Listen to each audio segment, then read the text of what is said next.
મહાભારત અંતર્ગત વન પર્વ કથાના સંદર્ભમાં અષ્ટાવક્ર ગીતા અંતિમ પ્રકરણ નંબર 20 મંત્ર નંબર 11.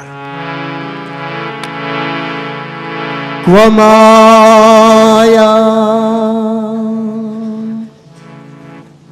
ક્વ ચ સંસાર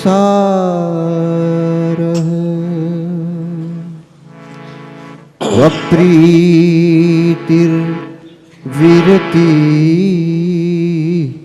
ક્વ વા ક્વ જીવ ક્વચ તત બ્રહ્મા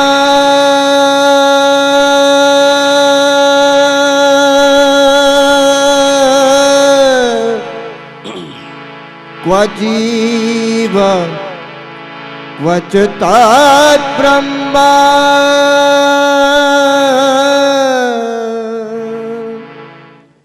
સર્વદા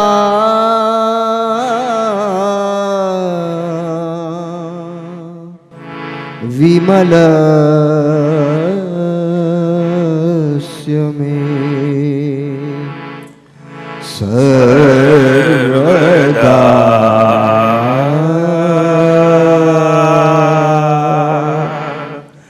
વિમલસ્ય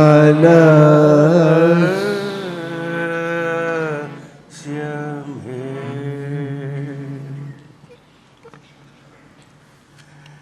જનક કહે છે સર્વદા, હંમેશા, નિત્ય નિરંતર, સર્વદા નિર્મળ મુજ આત્મ સ્વરૂપમાં. એક પોઈન્ટ લો.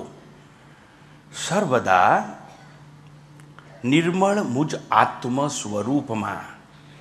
ક્વ માયા ક્વચ સંસાર. કેવી માયા અને કેવો સંસાર, કેવી પ્રીતિ અને કેવી અપ્રીતિ. એના ઉપર ગઈકાલે વિચક્ષણ વિચારણા કરી ચૂક્યા બાદ જનકનું અંતિમ સૂત્ર છે ક્વ જીવ. મારા આત્મ સ્વરૂપમાં જીવાત્મા કેવો, ક્વ જીવ ક્વચ તદ બ્રહ્મ. જીવાત્મા પણ કેવો અને પરબ્રહ્મ પણ કેવો. કયો બ્રહ્મ? જેને વેદોના 4 મહાવાક્યોમાં ઉપદેશવામાં આવ્યો છે, તત્ત્વમ અસી. કયો બ્રહ્મ? જેના માટે કહેવાયું સત્યમ જ્ઞાનમ અનંતમ બ્રહ્મ. સત્યમ જ્ઞાનમ અનંતમ બ્રહ્મ યો વેદ નિહિતમ ગુહાયામ પરમે વ્યોમન. એ પરબ્રહ્મ જે હૃદયરૂપી ગુફાની ભીતર છે. ઈશ્વર પણ ભીતર છે. કૃષ્ણ પરમાત્મા કહે છે ઈશ્વર સર્વભૂતાનામ, ભૂતાનામ, ભૂત માત્રમાં, પ્રાણી માત્રમાં, in each and every living organism. એની ભીતર છે. કોણ? ઈશ્વર પણ બેઠો છે ત્યાં. ઈશ્વર પણ ભીતર. ઉપનિષદો કહે છે બ્રહ્મ પણ ભીતર. અને બે ભીતર હોય તો જીવાત્મા કંઈ બહાર નથી, જીવાત્મા પણ ભીતર. જનક એમ કહે છે ભલે આ બધા અંદર રહ્યા, મારે માટે જીવ અને બ્રહ્મ બે નથી. જીવ અને બ્રહ્મ જુદા નથી. અને હું જીવ જ નથી તો બ્રહ્મ કઈ રીતે હોઈ શકું? એવી જનકની આંતર ઘોષણા છે. ક્વ જીવ ક્વચ તદ બ્રહ્મ. અને એના પર આજની ચર્ચાનો શુભારંભ કરવામાં આવશે. સર્વદા વિમલસ્ય મે ક્વ જીવ ક્વચ તદ બ્રહ્મ. પૂર્વે આપણે સમજી ચૂક્યા, ગઈકાલે વિચારી ગયા, નિષ્કર્ષ ઉપર આવી ગયા, સંસાર તો સાચો છે જ નહીં. સાચા જેવો ભાસે છે. જેમ દોરીના બદલે અંધારામાં દેખાયેલો સર્પ સાચો તો છે જ નહીં, પણ સાચા જેવો ભાસતો તો એટલે ભયથી દોડીને ગયા પ્રકાશ, બેટરી કે ફાનસ લેવા માટે. જો એ સાપ સાચો જ હોત તો બેટરી મારીએ તોય રહે, પણ રહેતો નથી. એમ આ જગત છે, જો સત્ય હોય તો ત્રણેય કાળે રહે. પણ આપણે વિચારી ગયા, સુષુપ્તિમાં સંસાર હોતો નથી, સમાધિમાં સંસારનું નામો નિશાન નથી.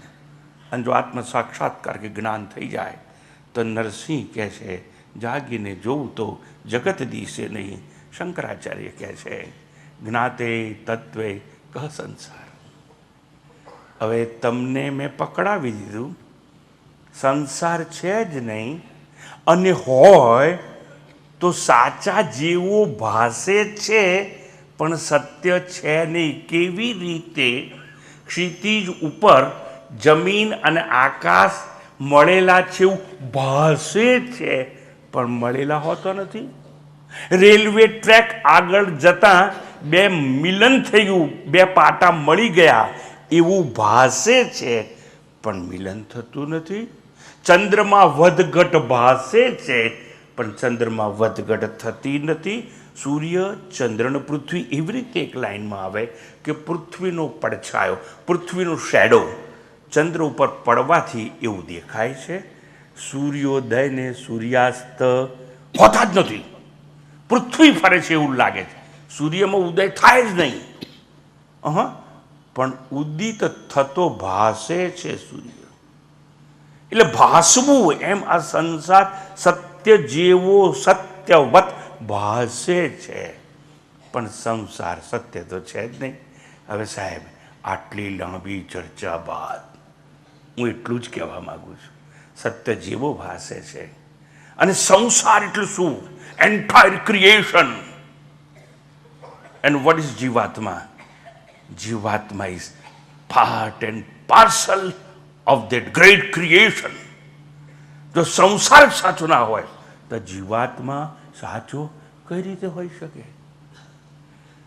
અને જો હું જીવ છું એ જ સાચું નથી તો હું બ્રહ્મ છું એ સાચું કેવી રીતે હોય?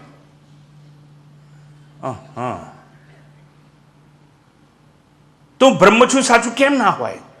કારણ કે કોઈ કહે છે કે હું તો જીવાત્મા છું, હું તો કર્તા અને ભોગતાનો અભિમાની છું, હું તો દેહનો અભિમાની છું, અને કહે છે હું જીવાત્મા.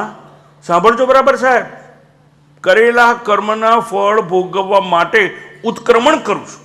આ શરીર જ્યારે મૃત થઈ જાય એને છોડીને જઉં છું અને નવી માના ગર્ભમાં પ્રવેશ કરું છું અને ગર્ભને પકડું છું એટલે સંક્રમણ, દેહને છોડું છું એટલે ઉત્ક્રમણ. કોણ કહે છે? જીવાત્મા કહે છે. એટલે આવી સમાજમાં ભ્રાંતિ છે. પણ સ્વામીજી, એ ભ્રાંતિ અમે ક્યાં ઊભી કરી? હા ભાઈ, આ અમારે આ બાવાઓ, દાઢીવાળા, જટાવાળા, ભગવા કપડાવાળા, આ ભ્રાંતિ તો અમે જ ઊભી કરી છે. પણ કેમ એ ખબર છે? શરૂઆતમાં તમે અપરિપક્વ હોય અને જ્યારે પેલું ગહન તત્વજ્ઞાન સમજી ના શકો, અને તમારે તો એટલું જ સમજવું છે કે બીજ હોય એમાંથી વૃક્ષ જન્મે છે, ઈડામાંથી મરઘી જન્મે છે, અને પ્રસૂતિ પૂર્વે પ્રેગ્નન્ટ હોય કોઈ તેમાંથી બાળક જન્મે છે. બધી જ વસ્તુનો જન્મ છે તો સંસારનો હોવો જ જોઈએ ને. હવે જો સાહેબ તમે જીદ પકડી હોય સંસાર જન્મે છે કેવી રીતે, અમારે એ જ સમજવું છે, તો ઋષિ મુનિઓએ તમને કહ્યું જો જન્મે છે એવું જ સમજવું હોય. અમે કહીએ છીએ કે સંસાર નથી જન્મતો પણ તમને નથી પકડાતું, એટલે ઋષિ મુનિઓએ, સંતોએ, વેદોએ, ગ્રંથોએ ઉપદેશ આપ્યો અને તમને સમજાવવા પ્રયત્ન કર્યો. જન્મે છે એવું જ સમજવું છે તો પેલી અંધારામાં પડેલી દોરીમાંથી સાપ જન્મે છે ને એવી રીતે જન્મે છે. એટલે તમે એક દાખલો આપી લે, સમજી લઈને કન્વિન્સ થઈને હા પાડી દઈએ. અરે બીજી વાત કરી દઈએ. સ્વપ્ન કાળે સ્વપ્ન સૃષ્ટિ કેવી રીતે જન્મે છે? ખોટી કલ્પિત, મનનું પ્રક્ષેપણ, પ્રોજેક્શન ઓફ માઇન્ડ. અને છતાં એ સ્વપ્ન કાળે, સ્વપ્નમાં સાચું લાગે છે. પણ જાગીએ, જાગતાની સાથે જે સૃષ્ટિ આપણે જોઈ હતી સાચી લાગતી હતી એ સાચી હોતી નથી. જાગીને જોઉં તો જગત દિશે નહીં.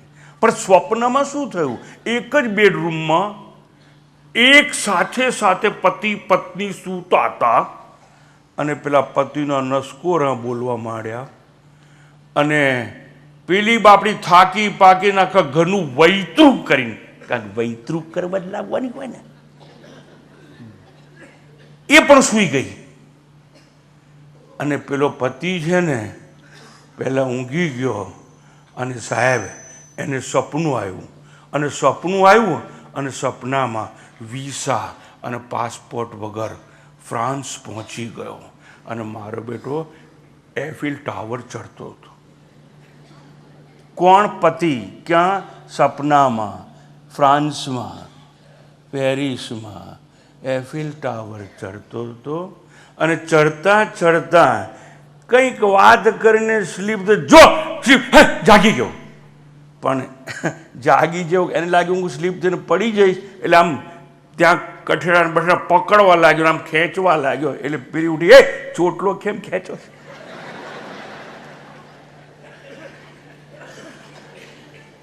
અલા પેલો કહે છે હું પેરિસમાં હતો. પણ જેને એવું સપનું આવ્યું ને એના માટે એ સાચું હતું. પણ જાગે છે તારે ઓહો પંચભાઈની પોળમાં 10 બાય 10ની રૂમમાં હું તો છું, પેરિસ ક્યાં આવ્યું? પણ જ્યારે એ હતો સપનામાં ત્યારે એ સાચું લાગતું હતું એને, પરંતુ જાગી ગયો એટલે બધું ખોટું લાગે છે. જનક કહે છે જીવ અને બ્રહ્મ. લોકોમાં એક ભ્રાંતિ છે, હું જીવાત્મા છું, હું સાચો છું, પણ એ સમજતો નથી તત્વજ્ઞાન. જીવાત્મા છે એ કંઈ બ્રહ્મથી જુદો નથી, પણ બ્રહ્મ પોતે અવિદ્યાની ઉપાધિથી, બીકોઝ ઓફ ઇગ્નોરન્સ, અજ્ઞાનના લીધે જીવ જેવો ભાસે છે. અને ગઈકાલ તો ચર્ચા કરી ગયા કે જીવનો જન્મ થતો નથી, એને જીવ કહેવાય છે. જેમ પતિનો જન્મ નહીં, એ પતિ કહેવાય અસ્તમેળા બાદ. પત્નીનો જન્મ નહીં, પણ એ પત્ની કહેવાય છે. એમ જીવાત્માનો પણ જન્મ નહીં, એને જીવાત્મા કહેવામાં આવે છે. હવે સમજીએ આગળ. જનક કહે છે મારામાં તો અવિદ્યા જ નથી. સમજી લેજો એક વાત. રમીલાબેન છે, રમીલાબેન સ્કૂલમાં ટીચર છે અને સ્કૂલમાં ટીચર છે. રમીલાબેનના લગ્ન થયેલા છે અને સ્કૂલમાં જાય છે એટલે બધા બાળકો કહે છે miss good morning, miss good morning. Hi very કહે છે ગુડ મોર્નિંગ. પણ એ જ રમીલાબેન ઘેર આવે છે, એના છોકરા ઊભા હોય છે અને છોકરા કહે છે મમ્મી મમ્મી, અને મમ્મી મમ્મી કહેતા આવે છે એટલામાં એના ફાધર આવે છે, શી ઇઝ માય ડોટર. એને હજુ તો એના બાપા પેલી છોકરી જોડે વાત કરે, એમાં તો પેલો કાર પાર્ક કરીને આવ્યો, એ માય બેટર હાવ અલાવ કામ બતારી. એનો પતિ કહે છે કે અમારી પત્ની છે, એનો બાપ કહે છે મારી છોકરી છે, એના છોકરા કહે છે મારી મમ્મી છે, સ્કૂલવાળા છોકરા કહે છે અમારી ટીચર. હવે સાચું શું એમાં? એ બે ચાર નથી, છે તો એક જ. Exactly in the same way બ્રહ્મ તત્વ તો માત્ર એક છે, પણ અવિદ્યાની ઉપાધિ લાગે એટલે એને જીવાત્મા કહેવામાં આવે છે. માયાની ઉપાધિ દ્વારા એ ઈશ્વર બની જતો હોય છે. જનક કહે છે અજ્ઞાનથી ભલે, અવિદ્યાને લીધે ભલે, પર બ્રહ્મ છે એને જીવાત્મા કહેવાતો હોય. જીવ જન્મતો નથી, અને જો જીવ જન્મતો નથી અને છતાં જીવાત્મા માટે લોકોમાં આવી ભ્રાંતિ હોય અજ્ઞાનના લીધે, તો જનક કહે છે મુજમાં અજ્ઞાન નથી, મેં તો આત્મ સાક્ષાત્કાર કર્યો છે, હું સમજી ચૂક્યો છું, હું સત છું, ચિત્ત છું, આનંદ છું. I am existence, believes and consciousness. nameless, formless, supreme reality am I. આવું જ્યારે જનક સમજીને એલાન ઘોષણા કરતો હોય છે ત્યારે જનક કહે છે કે મુજમાં અવિદ્યા નથી, તું જીવ કેવો? કો જીવ? અને જગત છે ને, સંસાર જે નથી પણ સાચો ભાષે છે, એ જગત જો કોઈ કર્મભૂમિ કહેવાતી હોય, અને છે જ, તમે બધા કર્મ ક્યાં કરો જગતમાં, અને જગતમાં જેટલા પદાર્થોનો ભોગ ક્યાં કરો છો જગતમાં, એટલે જગત તમારા માટે કર્મભૂમિ હોય, ભોગભૂમિ હોય, અને જો કર્મભૂમિ હોય તો તમે કરતા કહેવાઓ, ભોગભૂમિ હોય તમે ભોગતા કહેવાઓ. જનક કહે છે હું કર્મ કરતો નથી, હું કોઈ પણ પ્રકારના ભોગ ભોગવતો નથી, કરતાનો ભોગતાનો સાક્ષી છું, કર્મભૂમિનો ભોગભૂમિનો સાક્ષી છું. કર્મ મને અડે નહીં તો કર્મના ફળ તો મને નડે જ નહીં, અને કર્મના ફળ મને નડે નહીં તો મારો પુનર્જન્મ થાય નહીં. એટલા માટે જનકે એમ કહ્યું કે જીવ, હું જીવ નથી તો મારો પુનર્જન્મ કેવો? હું જીવ નથી, ઉત્ક્રમણ કરી આ શરીર છોડીને જવું ક્યાં? અને જવું નહીં તો નવી માના ગર્ભમાં પ્રવેશ કરી અને ગર્ભને ગ્રહણ કરવું નહીં, પકડવું નહીં. મારે પકડવું કેવું અને મારે કંઈ છોડવું કેવું, એવું સમજાવવા માટે જનક એમ કહ્યું કે જીવ. જગતના અભાવે જગત તો ખબર પડી ગઈ છે જ નહીં, અને હોય તો સાચો તો છે જ નહીં. અને જગત કેવું છે? ઝાંઝવાના જળ જેવું જગત કેવું છે? સ્વપ્નવત, સ્વપ્ના જેવું જગત કેવું છે? એવું છે. તો જગત જો છે જ નહીં અને જગતનો જ અભાવ છે, તો જીવાત્માનો ભાવ કે જીવાત્માનું અસ્તિત્વ કેવી રીતે હોઈ શકે? એવા અનેકાનેક દ્રષ્ટિકોણથી જનક કહે છે કો જીવ. સાગર ના હોય તો તરંગ હોય ખરી? ઓશન ના હોય તો વેવ હોય ખરી? સાગર ના હોય તો પરપોટા હોય ખરા? સાગર એક અને લહેરો અનંત અને અનેક, એમ ચૈતન્યનો સાગર, ચૈતન્ય સાગર ઘૂઘવે છે ઓમ ઓમ ઓમ, એવો ચૈતન્યનો સાગર એક જ હોય. અને જીવાત્મા જેવા મોજા અનેક અને અનંત હોય, ગણ્યા ગણાય નહીં, વીણ્યા વીણાય નહીં. એવી રીતે અહીં સમજવાનું કે જનક કહે છે કે જગતના અભાવે જીવાત્માનો પણ અભાવ છે. જેમ સાગર ના હોય તો તરંગો પણ ના હોય, પણ છતાં એક જ દોરી, સમજો બરાબર, અંધારામાં પડી હતી અને એક માણસ ગયો અને એને એમ લાગ્યું કે પાણીના રેલા જેવું કંઈ છે, એટલે એ જતો રહ્યો. પછી બીજો માણસ આવ્યો અને એને એમ લાગ્યું ફૂલની કોઈ માળા પડી છે, એ પણ જતો રહ્યો. ત્રીજો માણસ એ જ રસ્તે પસાર થયો અને એને જોયું, હે કોઈ સાપ આમ હલે છે. એટલે દરેકને ત્રણ વ્યક્તિને જુદી જુદી રીતે એક જ દોરી દેખાઈ એના મનના સંસ્કાર પ્રમાણે. એવી રીતે સંસાર છે એ પણ એવો, અને જીવાત્મા છે કોઈને કરતા જેવો લાગે, કોઈને ભોગતા જેવો લાગે, કોઈને ઉત્ક્રમણ કરીને સંક્રમણ કરનારો લાગે, કોઈને કર્મના ફળ ભોગવનારો લાગે. અજ્ઞાનથી બધાને એવો એવો દેખાતો હોય છે. હકીકતમાં જેમ દોરી અજ્ઞાન કાળે જુદા જુદા રૂપે દેખાય છે, એમ પરબ્રહ્મ પોતે અજ્ઞાન કાળે કોઈને જીવાત્મા તરીકે દેખાય. અવિદ્યોપાધિ જીવ કોઈને ઈશ્વર જેવો દેખાય, માયોપાધિ ઈશ્વર. અને કહે છે એવી રીતે જ જગત નથી, પણ અજ્ઞાન કાળે બ્રહ્મ જ બ્રહ્માંડ રૂપે દેખાય છે. દોરી પોતે સર્પ રૂપે દેખાય છે, વિવર્ત કારણ કહેવામાં આવે શાસ્ત્રમાં. દેખાયેલો સાપ કેટલો જાડો હતો? જેટલી દોરી સાહેબ જાડી હતી. આ સાપમાં કેટલા વણાક હતા? સાહેબ દોરીમાં જેટલા હતા. સાપ કેટલો લાંબો હતી? તો આ પરબ્રહ્મ છે ને, એ જ અજ્ઞાન કાળે બ્રહ્મ જ બ્રહ્માંડ રૂપે દેખાય છે. એ હકીકત નગ્ન સત્ય છે. અજ્ઞાન ચાલુ હોય ત્યાં સુધી જીવ ભાવ ચાલુ રહેવાનો. તમે તમને જીવાત્મા માન્યા જ કરશો. મારે પુણ્ય કર્મ કરવા છે, મારે સ્નાન કરવું છે, મારે દાન કરવું છે, હું યાત્રા 4 ધામનું સર્ટિફિકેટ લઈને ઘરમાં લટકાવવા માંગુ. શું કામ ભાઈ તું આ બધું કરે છે? તો કે ભાઈ એવું છે ને, પુણ્ય કર્મ કરી તેનું સારું ફળ મળે આપણને માટે. એટલે આવું માનનારા બધા પોતાને જીવ માનતા હોય છે. જ્યાં સુધી તમે જીવ ભાવમાં જીવો છો ત્યાં સુધી પરબ્રહ્મ તમારાથી જુદો છે, પરબ્રહ્મ તમારાથી દૂર છે. અને એ બ્રહ્મના દર્શન કરવા માટે દોડાદોડ કરવાની આપણે. કેમ? 4 ધામની યાત્રાએ જવાનું. એ બ્રહ્મના દર્શન માટે ક્યાં જવાનું? કુંભના મેળામાં જવાનું. અલ્લાહ, તમારામાંથી કોઈ ગયું જ ખરું કુંભમાં?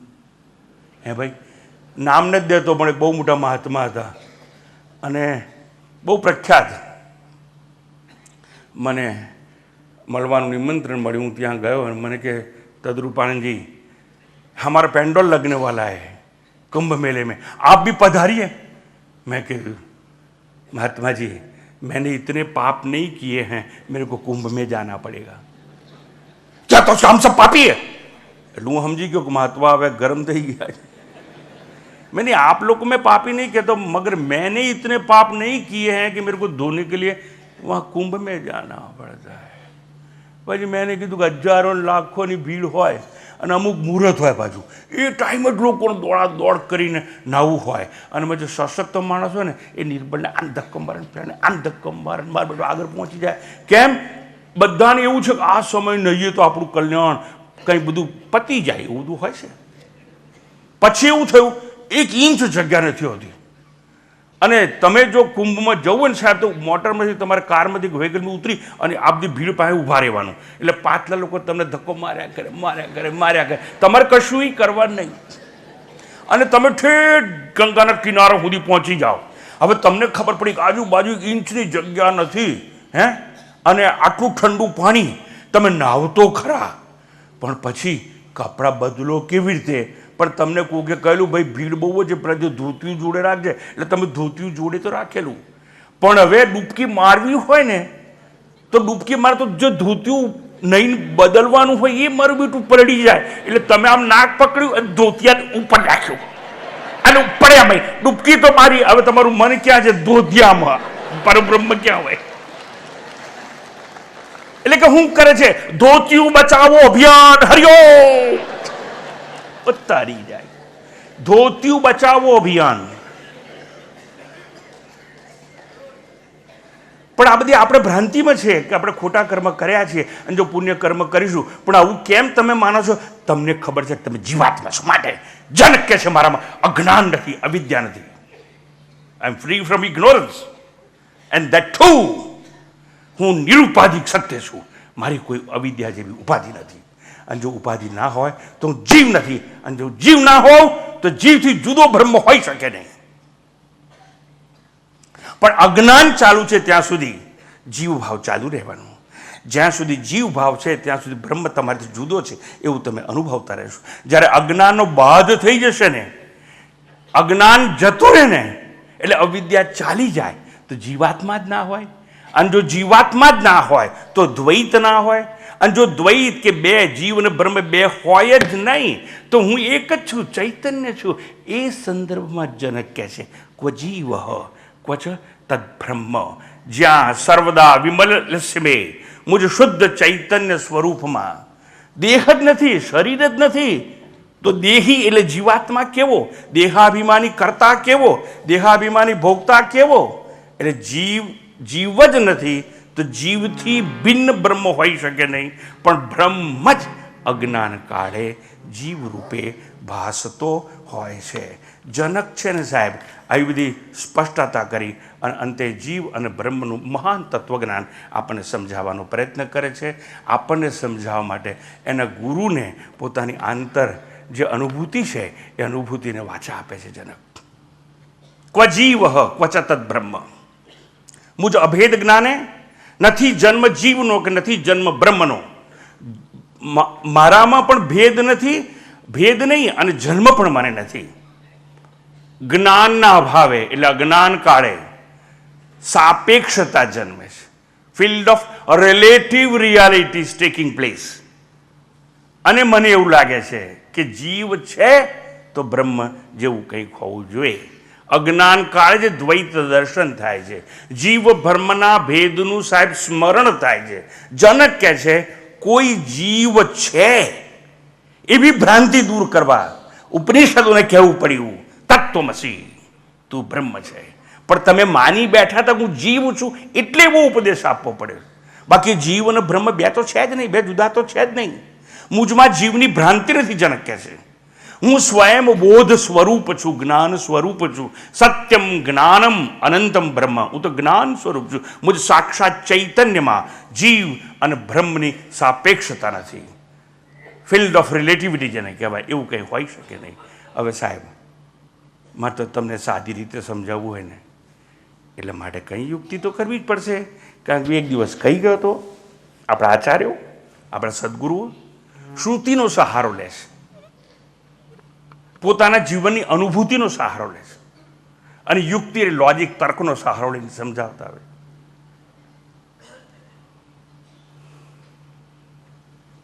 આજ તમે જેટલા બેઠા છો એટલે પૃથ્વી ઉપર છો કે બહાર છો? લખો તો ખરા યાર, પૃથ્વી ઉપર છો કે નહીં? હા કે ના? આ પૃથ્વી ઉપર તમે ચાલતા હોય, સીડી ચડતા હો તો આંફી જવાય ને? સીડી ચડતો આંફી જવાય કે નહીં? એટલે શું કામ આંફી જવાય સીડી ચડીએ તારે? અને સાહેબ આમ ડોલ ભરીને પાણી ભરેલી ડોલ આમ ઉચકીએ એટલે આમ વાંકા નથી થતા? એટલે થાવ છો કે નહીં? એક સાઈડમાં વાંકા થઈ જાવ ને. Why? Force of gravitation my dear sir. તમને તમારું વજન લાગે છે, ગુરુત્વાકર્ષણનું બળ છે પૃથ્વીના વાતાવરણ માટે, અને તમારું શરીર પણ આપણને ઊંચું ભારે પડી જાય. આ જ શરીર છે ને, તમે ચાલો ત્યારે વધારે મુશ્કેલી, પણ જો તમે સ્વિમિંગ કરતા હો તો તમારું વજન પાણી થોડુંક લઈ લે છે, એટલે સ્વિમિંગ સરળ પડે છે આપણને. સાહેબ હું સમજાવું છું તમને. અને તમે સાહેબ એવું સાંભળ્યું છે ખરું કે જે પેલા એસ્ટ્રોનોટ હોય, અંતરિક્ષ યાનમાં જતા હોય, બરાબર છે, એ લોકો જ્યારે પેલા યાનમાં બેઠા હોય ને ત્યારે એ લોકોએ આમ દાળ ભાત રોટલી શાક 56 ભોગ પીરસ્યા હોય તો ખાવાની મજા આવે ને? ઉપર આવે કે ના આવે? અરે હું પધરા આવે. થાળી પીરસી હોય ને ત્યાં તો બધું ઉડી જ જાય. ત્યાં શૂન્યવકાશ છે, વેઇટલેસનેસ.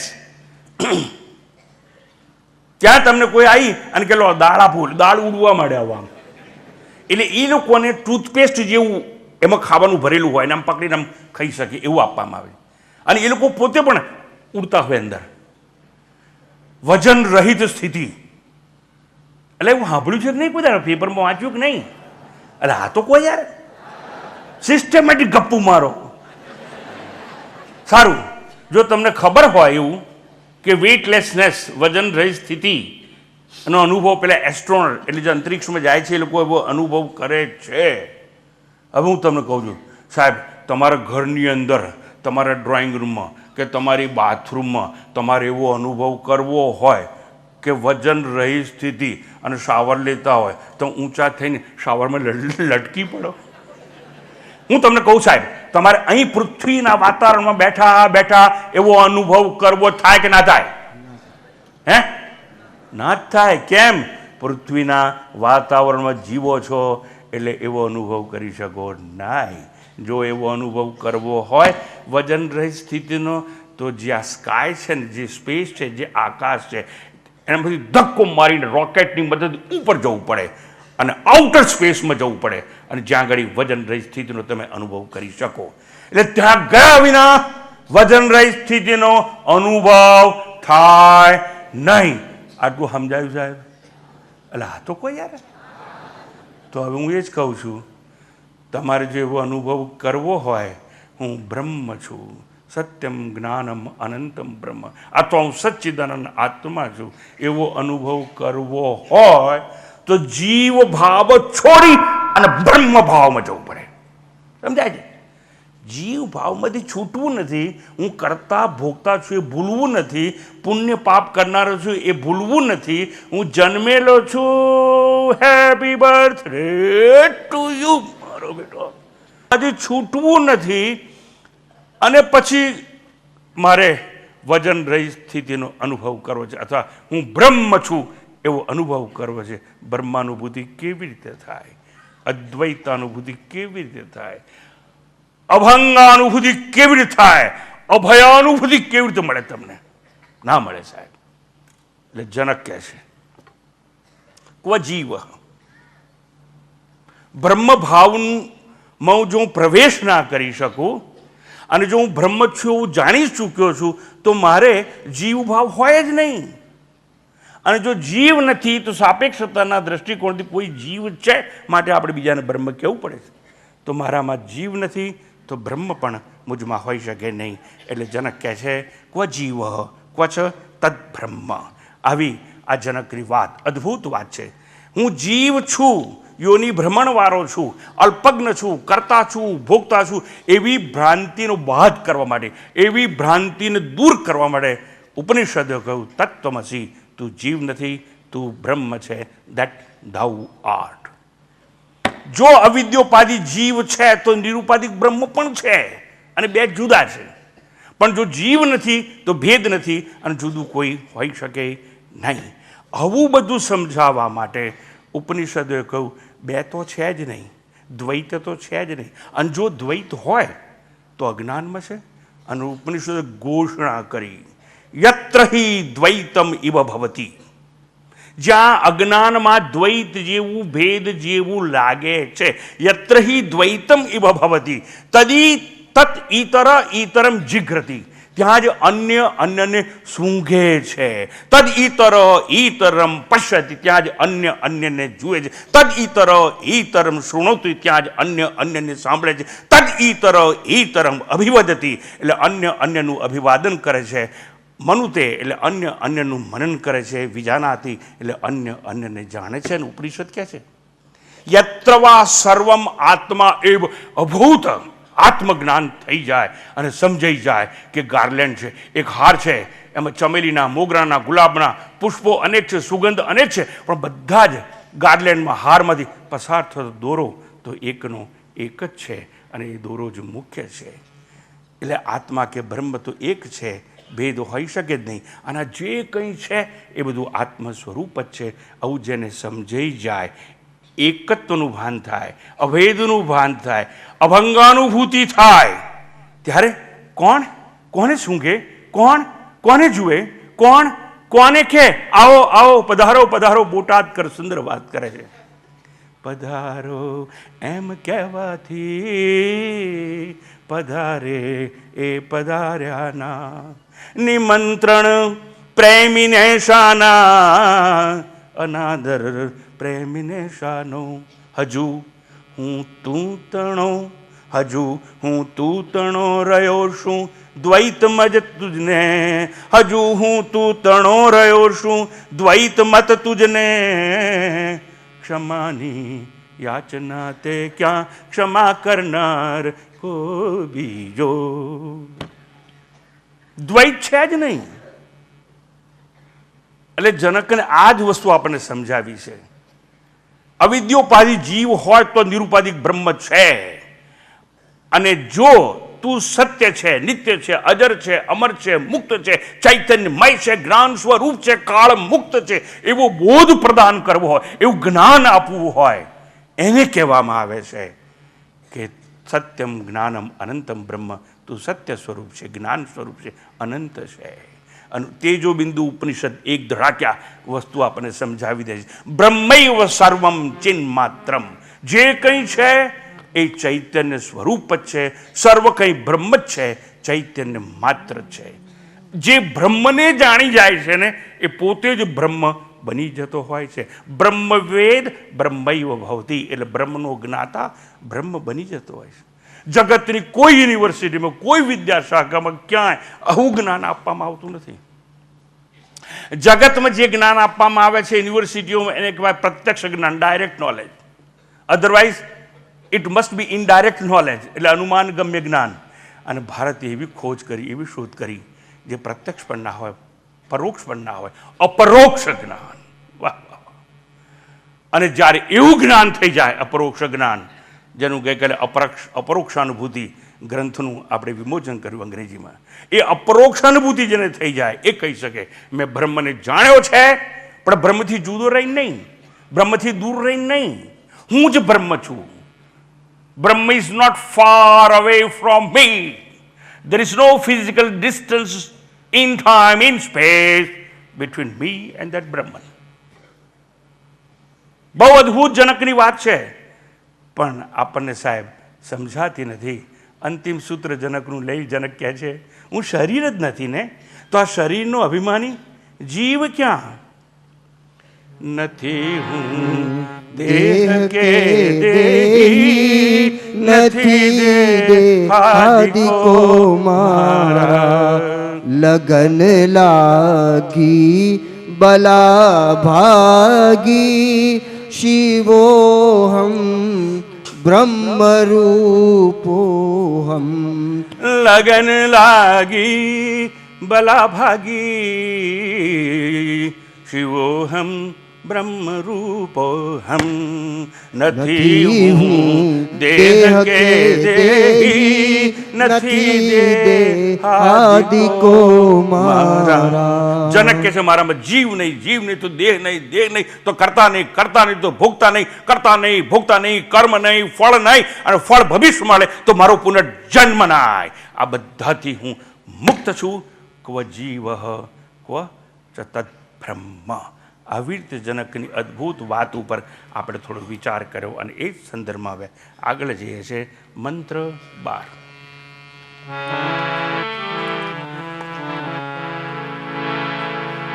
क्व प्रवृत्ति निवृत्तिर्वा क्व मुक्ति क्व च बन्धनम्.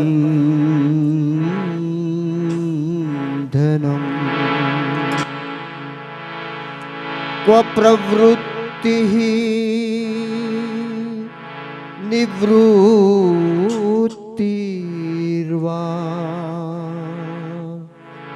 क्व मुक्ति क्व च बन्धनम्.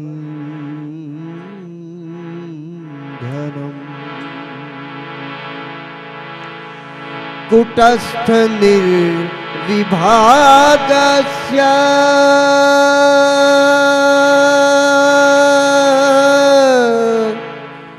कुटस्थ निर्विभागस्य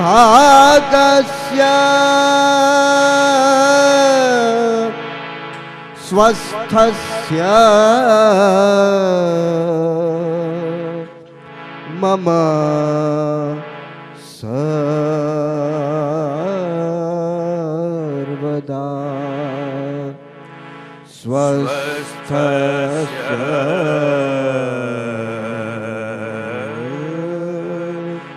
मम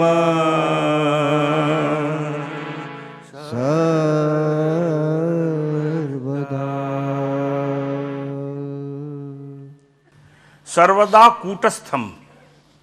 હું કૂટસ્થ છું. નિર્વિભાગસ્ય સ્વસ્થસ્ય મમ. મારામાં કોઈ ભાગલા નથી, મારામાં કોઈ વિભાગો નથી, અને વિભાગો નથી એટલે હું મારા સ્વરૂપમાં સ્વસ્થ છું, ઊભો છું, સ્થિત છું. મુજ કૂટસ્થ અવિભાજ્ય અભેદ સ્વસ્થ સ્વરૂપમાં આવા મુજમાં પ્રવૃત્તિ કેવી? અને સાહેબ પ્રવૃત્તિ ના હોય તો નિવૃત્તિ કેવી? જે આખો દિવસ કામ કરે એને જ વચ્ચે રિસેસ જોઈએ?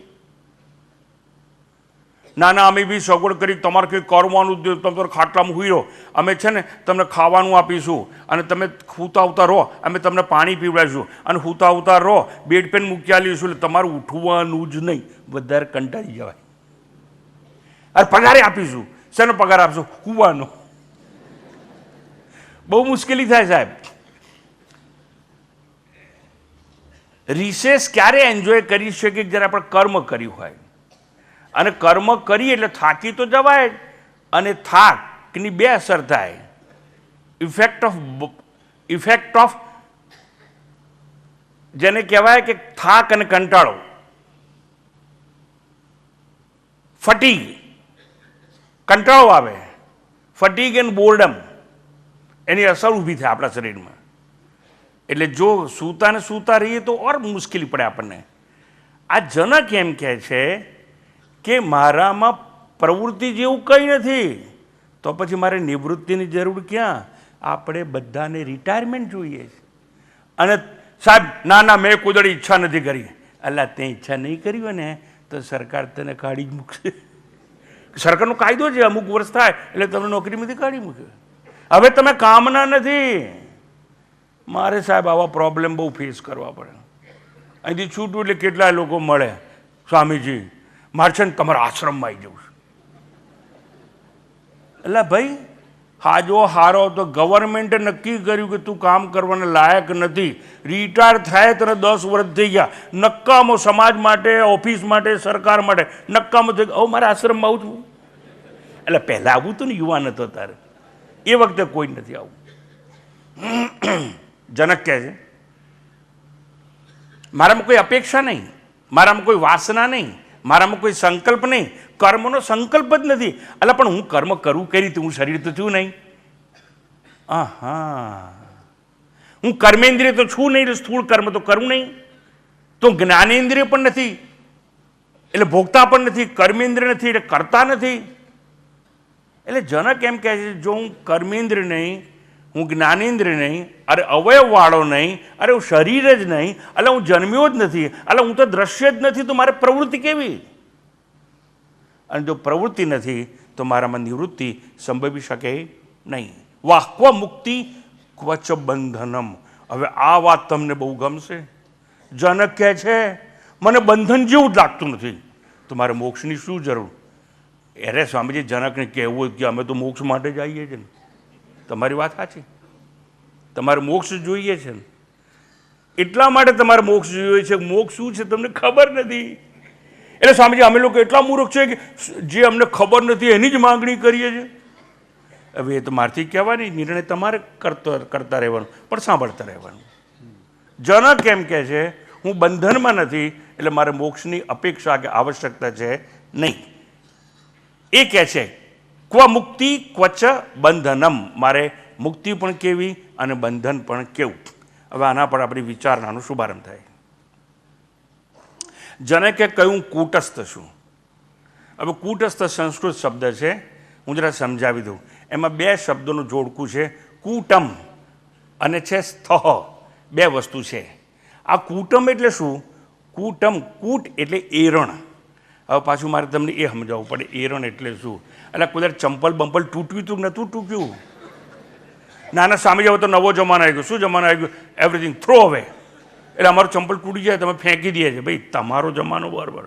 અમે તો ચંપલ રસ્તામાં તૂટી જાય તો પહેલાં તો રૂમાલ બાંધી અને જ્યાં પહોંચો ને ત્યાં પહોંચી જઈએ અને મોચી ફાંઈ જઈએ અને પછી ખીલા ઠોકાઈએ, થીગડું મરાઈએ. પણ જ્યારે મોચી જેના પર ચંપલ મૂકીને કિલો મારે કે ચંપલ રિપેર કરે ને, આમ હોય, આમ લોખંડનું. જોયું છે કે નહીં? હા, એને એરણ કહેવાય, પણ સંસ્કૃતમાં કૂટ કહેવાય, કૂટમ. અને એવું ને એવું એરણ સાંભળજો લુહાર પાસે પણ હોય. લોડું ગરમ કરી અને મૂકે પેલા પર મારે હથોડો કોઈ એટલે શેપ આવે. ધીરે ધીરે ગરમ થયેલા લોડા ઉપર એરણ પર મૂકી અને ઘાટ ગળાય. અને એવું ને એવું કોની પાસે હોય? સોની પાસે. સોનીના મોંમાં ફૂંકણી હોય જેમાંથી ફૂંક મારે. અહીં દીવો હોય અને આટલું નાનું એરણ હોય એનું, અને એના પર પોતાના હાથમાં નાની હથોડી હોય એટલે સોનું પેલા દીવાની દિવેટથી આમ ગરમ થાય.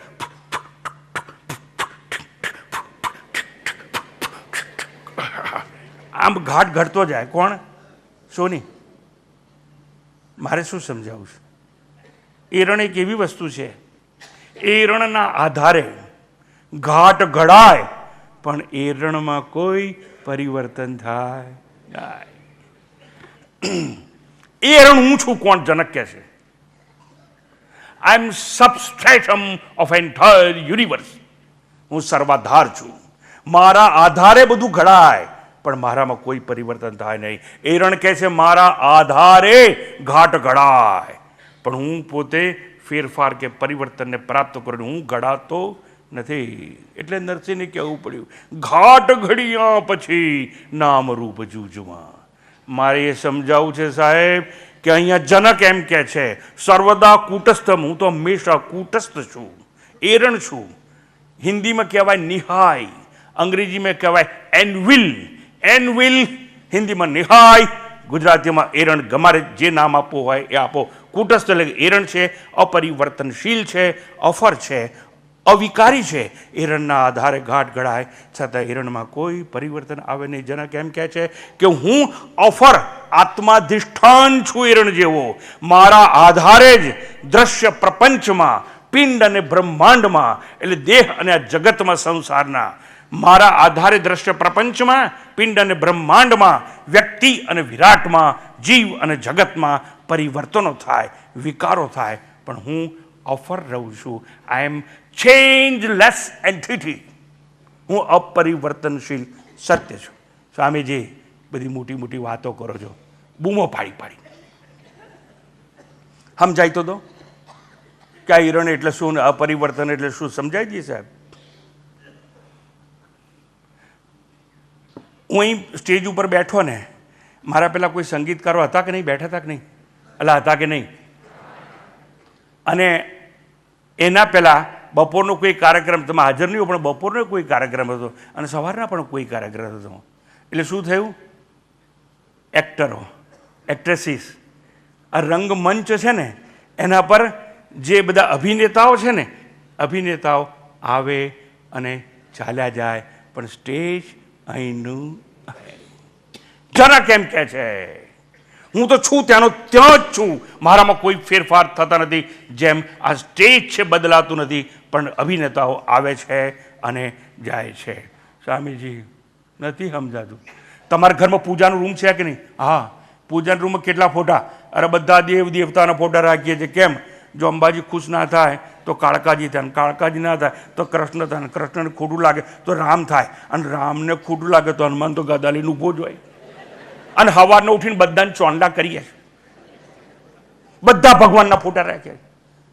પણ સાહેબ તમે રોજ રોજ ચંદન ગોળી ગોળીને ચાંદલા કરતા હોય, હવે તો ચંદન કોઈ લાવતું જ નથી, એવો રંગ જ બજારમાં મળતો હોય છે. કંઈ વાંધો નહીં, પણ આપણી બહેનો બહુ ભાવના પ્રધાન હોય એટલે આવો નેપકિન લઈને ભીનો કરીને પછી ફ્રેમ ઉપર લો કરે. કેમ? પેલી મૂર્તિઓ હોય તો નવડાવે, પણ ટાઈમ ક્યાં છે? એટલે ભીનું પોતું કરી અને ભગવાનને ફ્રેમ માર્યું. એમ કરતાં કરતાં રોજ રોજ એવું ભગવાનને નવડાવે ને ફોટોગ્રાફને, એટલે પછી પાણી લીક થઈ ફ્રેમમાંથી અને પેલા ફોટોગ્રાફમાં જાય અને ધીરે ધીરે ફોટો હાડવા માંડે, અને બહુ જ હડી જાય, જ્યારે ભગવાનનું મોં ના દેખાય એટલે ફોટો બદલી નાખવાનો. ફોટા બદલાય પણ ફ્રેમ એની એ. સ્વામીજી નથી સમજાતું. અલ્લા ટીવી જુઓ છો કે નહીં? ક્રિકેટની મેચ જુઓ છો કે નહીં? બોલર બદલાય, 6 બોલ નાખ્યા પછી સેન્ચુરી મારીને બેટ્સમેન બદલાઈ જાય. અરે એક ટીમ જાય ને બીજી ટીમ આવે, અને દર મહિને નવી રમત રમાતી હોય. ક્રિકેટના પ્લેયર બદલાય, બોલર બદલાય, બેટ્સમેન બદલાય, પ્લેયરો બદલાતા જાય, ખેલાડીઓ બદલાય, પણ ગ્રાઉન્ડ એનો એ. સમજાયું? બાપુ બધું સાચું નથી સમજાયું? સારું બાપુ, અમે તો સાદા માણસ જઈને સાયકલ લઈને આવીએ છીએ ઘેરથી આ પ્રવચનમાં. એમ ને તો તમને જલ્દી સમજાવી દઉં. જ્યારે તમે સાયકલ પર બેઠા હોય, પેડલ મારતા હોય, ત્યારે તમે તમારું વ્હીલ છે એ ફરે છે, સ્પોક છે એ ફરે છે, સાયકલ છે એ ફરે છે, પણ એક્સલ કરીને એક વસ્તુ છે વ્હીલની વચ્ચે. એક્સલ ફરતી નથી, એક્સલ અફર છે, પણ સ્પોકને વ્હીલને એ ફેરવે છે. બધું ફરે, પણ એક વસ્તુ છે એ અફર રહે છે, ફરતી નથી, પણ એના આધારે બધું ફર્યા કરે છે. સાયકલવાળા ભાઈ, સ્વામીજી પણ અમે તો સાયકલ નથી, અમે તો ગામડેથી આવી. ગામડેથી આવો છો ત્યારે તમારી બૈરી લોટ ધરાવે. અરે અમારા ગામમાં ઘંટી નથી, ઇલેક્ટ્રિક જ નથી અમારે તો તમે કેવી રીતે લોટ કરો છો? મારી વૈરી છે ને ઘંટી ફેરવે છે, તો ઘંટીના 2 પડિયા ફરે છે, પણ વચ્ચે જે ખીલો છે એ ફરતો નથી. ખીલો અફર છે, માટે જ બધું ફર્યા કરે છે. એટલે જનક કહે છે હું ફરતો નથી, મારામાં કોઈ પરિવર્તન નથી, મારામાં કોઈ ચેન્જીસ નહીં, મારામાં કોઈ વિકાર નહીં. હું તો એ પરમ તત્વ છું, સચ્ચિદાનંદ આત્મા છું. મારા આધારે શરીરો બદલાય છે, પણ હું બદલાતો નથી. I M ચેન્જલેસ and daddy. કોણ કહે છે? જનક કહે છે. એટલે કેવો કૂટસ્થ છું. શરીરો બદલાય પણ હું બદલું નહીં. કબીરનું નામ તો તમે સાંભળ્યું છે. આ કબીર લોટ દળતું હોય છે, કોઈ ત્યાં જઈને જુએ છે, આંખમાંથી આંસુ નીકળે છે. આહા, આ જે દાણા ઓર્યા છે ને એ પેલું ઘંટીનું પડિયું ફરે છે ને એટલે ચૂર થઈને ભૂક્કો થઈ જાય છે. અને આમ વિસ્મય પામીને સુમસાન બિચારા ઊભા આવે છે. એમાંનો છોકરો આવે છે, પણ કબીરના છોકરાનું નામ છે કમાલ. અને પિતાજીને કહે છે, પિતાજી શું વિચારો છો? તમને એવું લાગે છે ને દાણા ચૂર થઈ ગયા છે?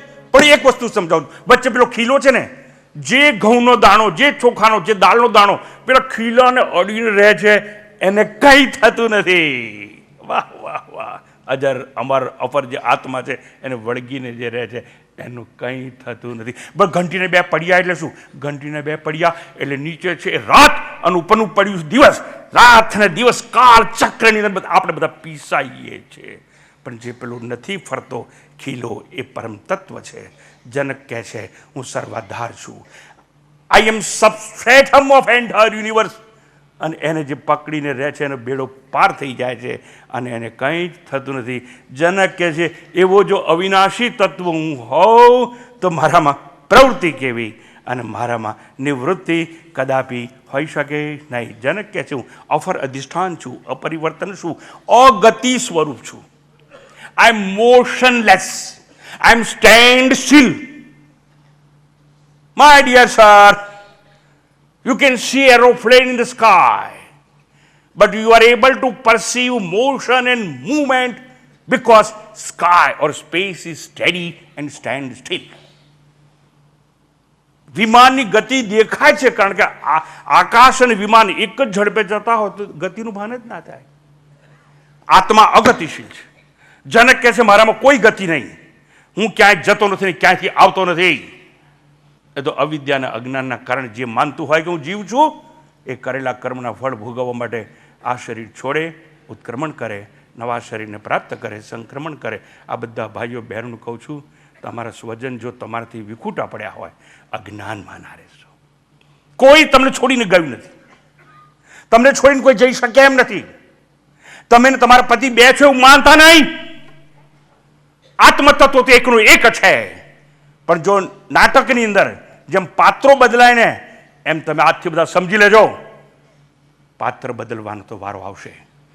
પતિ પહેલો જશે કે પત્ની પહેલી જશે, ગમે વહેલું જાય, આપણે તૈયાર રહેવાનું. આહા, ક્યાં ગયો મારો પતિ? આમ આમ ચાલતો ચાલતો પડદાની પાછળ ગયો, નવા કપડાં પહેરી અને બાજુ આવી ગયો. વાહ વાહ, મરતું તો કોઈ નથી, નાશ તો કોઈ થતું જ નથી. પણ સમજાવવું જોઈએ. જનકને સમજાયું છે કે હું કેવો છું? અફર છું, અપરિવર્તનશીલ છું. હું કેવો છું? અવિકારી છું. આપણા બધામાં શરીરમાં વિકારો હોય. શરીરમાં કયા કયા વિકારો છે? અસ્થિ એટલે છે, ગર્ભ છે. અસ્થિ જાય એટલે જન્મે છે ગર્ભ, વર્ધતે એટલે ગર્ભ મોટો થાય છે, વજનમાં વધે, ઊંચાઈમાં વધે, બુદ્ધિમાં વધે. એટલે અસ્થિ જાયતે વર્ધતે વિપરિણમતે, પછી પછી ધીરે ધીરે ચેન્જીસ થવા માંડે છે. અને ફર્સ્ટ ચેન્જ ઇઝ 42 વર્ષ થયેલા ચશ્મા પહેરવા પડે. સાહેબ અમે પહેર્યા છે, લો મૂકી દઉં તમને લાગતું તેવું. પણ પહેલામાં પહેલો ચેન્જ, જે ઇન્દ્રિયો બહુ કામ કરે એમાં વિકાર થાય. અસ્થિ જાયતે વર્ધતે વિપરિણમતે અપક્ષીયતે, અનંતે વિનાશ થઈ જતો હોય છે. એટલે રૂપાંતર થતું હોય છે. કોઈ વસ્તુનો નાશ તો જગતમાં થઈ શકે નહીં. આ રૂમાલ છે ને સળગાવી દેવામાં આવે તો આ દેખાતો બંધ થઈ જાય, પણ એની રખ્યા તો પડી જ હોય ને. એટલે આ રૂમાલ જો બાળી મૂકીએ તો રખ્યામાં રૂપાંતર થઈ જાય. પણ એ રખ્યામાં રૂમાલ તો છે જ, પણ એ રખ્યા ટીવેણી હંગમાં જઈને હગાવાળાની પધરાઈએ છે ને એમ જો પધરાઈ નાખીએ તો એનું રૂપાંતર પાણીમાં થઈ જાય. પણ છે તો ખરું જ. કોઈ વસ્તુનો નાશ જડનો પણ શક્ય નથી તો ચેતનનો તો નાશ હોઈ શકે જ નહીં. માટે જનક કહે છે હું કૂટસ્થ છું, વિકાર રહિત છું, પરિવર્તનનો સાક્ષી છું. અને પરિવર્તન મારે હોઈ શકે નહીં તો મારામાં પ્રવૃત્તિ પણ હોઈ શકે નહીં, એવી વાત કરી. અને હવે જનક જે એક મહત્ત્વની વાત કરે છે કે મારામાં પ્રવૃત્તિ નહીં, મારામાં નિવૃત્તિ નહીં, મારામાં ક્રિયા નહીં, મારામાં ફળ નહીં. અને ક્રિયા નહીં અને ફળ નહીં તો મને બંધન નહીં. જો કર્મ કરીશું સારું ખોટું ફળ મળશે, અને ફળ મળશે તો બીજો જન્મ લેવો પડશે, અને બીજો જન્મ લેવો પડશે તો માના ગર્ભમાં ઊંધા માથે મળ અને મૂત્રની વચ્ચે 9 મહિના અંધારામ લટકવું પડશે. ઉતરી જાય અને પછી બંધનનો અનુભવ થશે. જનક કહે છે કે કર્મ નહીં, પ્રવૃત્તિ નહીં તો મારે નિવૃત્તિ હોઈ શકે નહીં. અને મારામાં બંધન જ નથી કારણ કે મારો પુનર્જન્મ નથી. બંધન નથી તો મોક્ષ કે મુક્તિની અપેક્ષા કેવી? જનકે કેમ એવું કહ્યું કે જનકે પછી એવું કહ્યું કે નિર્વિભાગ છે, મારામાં કોઈ ભેદ નહીં, મારામાં કોઈ વિભાગો પણ હોઈ શકે નહીં. વિભાગો નથી, ભેદ નથી. મુખ્ય 3 જાતના ભેદ હોય છે. એકને કહેવાય સજાતીય ભેદ, બીજાને કહેવાય સ્વગત ભેદ, ત્રીજાને કહેવાય વિજાતીય ભેદ. પણ બાપુ સમજાવી દો ને. એટલે એટલા માટે તો બેઠો છું સમજાવવા, સમજાવી દઈએ. સજાતીય ભેદ એટલે એક જ જાતિમાં વિભિન્ન ભેદ. એટલે ધારો કે વૃક્ષની એક જાતિ એમાં ભેદ, એવી રીતે માણસોની એક જાતિ, પણ માણસોની જાતિમય ભેદ, એટલે દાખલા તરીકે આ ભારતીય છે, આ બાંગ્લાદેશી છે, આ બર્મીઝ માણસ છે, આ અમેરિકન છે, આ ચાઇનીઝ છે, આ જાપાનીઝ છે, એટલે માણસો તો માનવ જાતિ, પણ એમાં જે ભેદ રહ્યા એટલે એને કહેવાય સજાતીય ભેદ. એક છે સ્વગત ભેદ, પોતાની અંદરને અંદર ભેદ, એટલે મારા હાથ છે, મારા પગ છે, મારું માથું છે, મારું મોં છે, મારી આંખ, અંદરને અંદરના ભેદ, એને કહેવાય સ્વગત ભેદ. એક છે વિજાતીય ભેદ, એટલે વિભિન્ન જાતિઓમાં ભેદ. પર્વત છે જાતિ જુદી, મકાન જાતિ જુદી, સાગર જાતિ જુદી, નદી જાતિ જુદી, પશુ પંખી, એમ વિભિન્ન જાતિઓમાં ભેદ, એને કહેવાય વિજાતીય ભેદ. જનક કહે છે મારામાં ભેદ નથી, હું તો આત્મા છું, આત્મા તો એક છે, આત્મા તો અખંડ છે, સૂત્રાત્મા જેવો છે. સૂત્ર એટલે સૂત્રાત્મા કહેવાય જેને, એટલે મણકા અનેક પણ સૂત્ર તો એક, ફૂલ અનેક પણ પરોવાયેલો દોરો તો એકનો એક. એટલે જનક કહે છે હું તો એક જ છું અને એવો એક છું કે મારામાં કોઈ પણ પ્રકારના ભેદ હોઈ શકે નહીં. જો હું આવો એક જ હોઉં તો જનક કહે છે હું મારા સ્વરૂપમાં શાંત છું, પૂર્ણ છું, સંતૃપ્ત છું, અને એવા મને કઈ વાસના, કઈ કામના કે હું પ્રવૃત્તિ કરું, અને પ્રવૃત્તિ જ કરતો નથી, અને પ્રવૃત્તિ મારે છે જ નહીં, તો મારામાં નિવૃત્તિ કેવી? એટલે જનકે કહ્યું મારે છોડવું પણ શું અને મારે પકડવું પણ શું. મારે બંધન હોય તો મોક્ષ માટે પ્રયત્ન કરું, બંધન નથી તો મોક્ષ ક્યાં? એવું જનક આપણને સમજાવે છે. ક્વ બંધનમ ક્વ મુક્તિ. બંધન અને મુક્તિની માર્મિક ગહન રહસ્યમય વાત સમજવા માટે આપણા મનને, આપણા ચિત્તને એકાગ્ર કરીએ. Please my dear sir, lend me your ears. કૃપા કરી અને શ્રવણ કરો. જનક કહે છે બંધન જ નથી તો મોક્ષ ક્યાં? વર્ષો પહેલાં યુરોપની અંદર એક બહુ મોટો જાદુગર થઈ ગયો, અને જાદુગરનું નામ છે, યુરોપનો મહાન જાદુગર, એનું નામ છે હુડીની. ભારતમાં પણ બહુ મોટા મોટા જાદુગર થઈ ગયા, અને ભારતનો સૌથી મોટો જાદુગર થઈ ગયો એનું નામ હતું મોહમ્મદ છેલ, અને રોપ ટ્રીક માટે બહુ જાણીતો હતો એ. પણ ભારતે તો અનેક જાદુગરો આ જગતને આલ્યા છે. એમાં કે લાલ, બોમ્બેમાં અમે સાથે હતા, મારા પછી એનો કાર્યક્રમ હોય કે મારા પહેલાં એનો કાર્યક્રમ હોય, અને કે લાલનો એક, હું મુંબઈમાં ભાઈદાસ હોલનો પ્રવચન કરું તો એ પાછળ સિંહ મૂકેલો, અને સિંહની રૂપાંતર સ્ત્રીમાં કરતો ને એવું બધું હતું. પછી અમે મળ્યા, પછી મને વાત કરી કે સમજી તમને મળવા. જ્યારે મેં કીધું તમે તો ભલભલા બનાવો છો, તમારે મને શું મળવાનું, તમે મને ના ઓળખ્યો? મને ઓળખું છું ને, કે લાલ. અરે કે લાલ હું યાર, કે કાંતિભાઈ કે. પણ આ કે લાલ બહુ મોટો જાદુગર. હવે ભારત પાસે કે લાલ, ગોગિયા પાસા અને પીસી સરકાર બંગાળના, આવા મોટા જાદુગર. અને યુરોપ પાસે હતો હુડીની, અને હુડીની નામનો જાદુગર છે ને આખા વર્લ્ડમાં વિખ્યાત હતો. હુડીની પાસે કળા હતી જે મોહમ્મદ છેલ પાસે હતી. સમય નથી સાહેબ, મારા ગ્રેટ ગ્રાન્ડફાધર જોયેલા એમને, અને મને વાત કરતા હતા કે એ લોકો ટ્રેનમાં સાથે એકવાર ભેગા થઈ ગયા, અને પેલો જાદુગર કહે છે એ મણિભાઈ સાકર મોંમાં શું રાખીને બેઠા, ચાવવા માંડો. એટલે દાદાએ આમ ચાવવા માંડ્યું, સાકર જેવું લાગ્યું.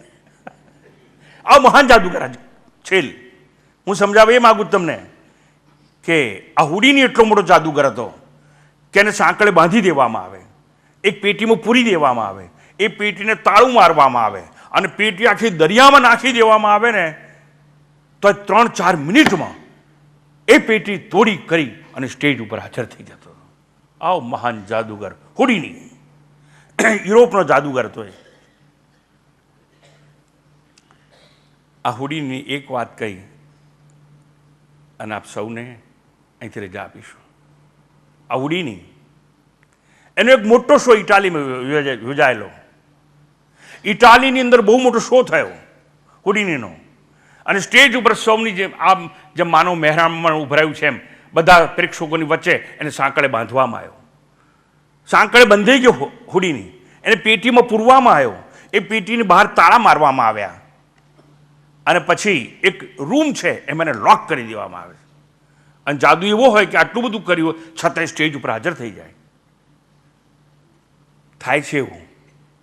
આવું બધું કર્યું, સાંકળે હાથ પગ બાંધ્યા, પેટીમાં પૂર્યો, પેટીની બહાર તાળું માર્યું નકુચામાં.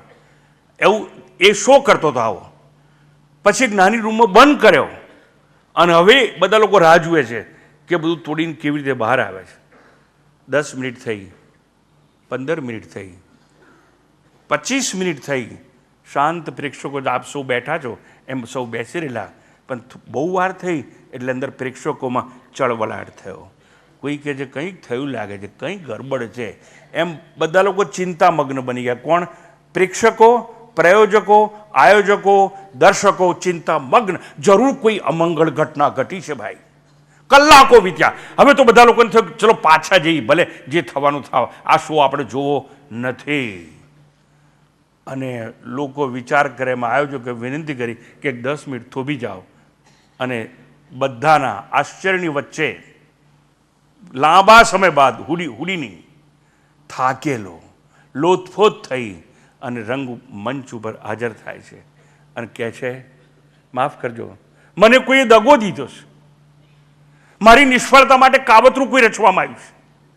મને જે કોટડીમાં બંધ કર્યો હતો ને એને કોઈ સાંકળ મારવાનું જ ભૂલી ગયું હતું. અને જે પેટીમાં મને મૂક્યો હતો ને એ બહાર કોઈએ તાળું જ નહોતું માર્યું. સાંકળ નથી મારી, તાળું નહોતું માર્યું, તો હું બહાર આવું કઈ રીતે? કેમ? વર્ષોથી આવું જાદુ કરનાર હુડીની સાંકળ, તાળું, નકુચા તોડવાની વિદ્યા જાણતો હતો, પણ બારણું ખુલ્લું હોય તો બહાર આવવાની વિદ્યા જાણતો નહોતો.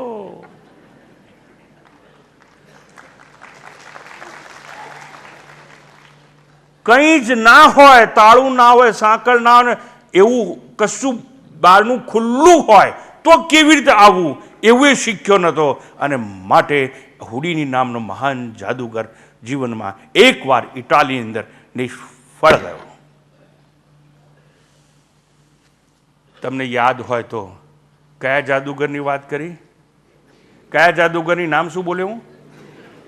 સાહેબ, હુડીની વાત નથી કરતો હું સાહેબ, આપ સૌની વાત કરું છું.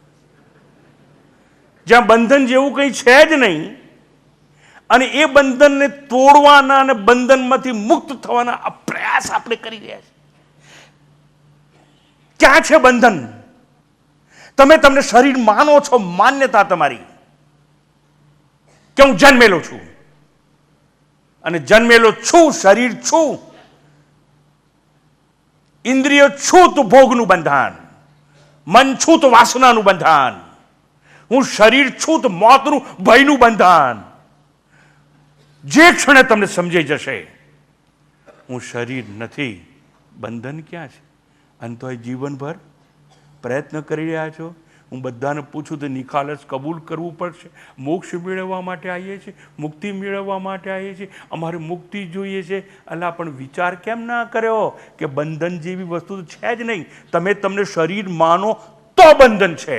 જે ક્ષણે તમને સમજાય આઈ am existence, bliss and consciousness, હું સત છું, ચિત્ત છું, આનંદ છું, સત્યમ જ્ઞાનમ અનંતમ બ્રહ્મ, એબ્સોલ્યુટ પીસ એમ આઈ, શાશ્વત શાંત સ્વરૂપ છું, અજર છું, અમર છું, ઘડપણ મને અડે નહીં, મોત મને સ્પર્શી શકે નહીં, હું જન્મ્યો જ નથી, અજો નિત્ય શાશ્વતોયમ પુરાણ. બંધન નથી અને છતાં જીવનભર બંધનમાંથી મુક્ત થવાના પ્રયત્નો કરીએ છીએ. આપણે કેટલા મૂર્ખ છીએ, સમજતા નથી. યાદ રાખવાનું, એક વિચાર લઈને જવા છે કે હું હુડીની છું, બંધન છે નહીં, બારણું ખુલ્લું હતું, નકુચાને કોઈ તાળું માર્યું નહોતું અને માટે પોતે બહાર આવી શક્યો નહીં. આપણે પણ જીવનભર આવા મિથ્યા પ્રયત્નો કર્યા જ કરીએ છીએ. માટે આવું બધું જોઈ અને જનક કહે છે હું તો શરીર છું જ નહીં, તો મને ગર્ભમાં પરોઈ રહેવાનું, 9 મહિના લટકવાનું બંધન ક્યાં? હું શરીર છું જ નહીં તો છેલ્લે લાસ્ટ સ્ટેશને મને શમશાન ઘાટ લઈ જશે એવો ભય ક્યાં? હું શરીર હોઉં તો બંધન જેવું હોય. હું શરીર નથી, બંધન નહીં. અને જો બંધન નહીં હોય તો મોક્ષ કે મુક્તિની અપેક્ષા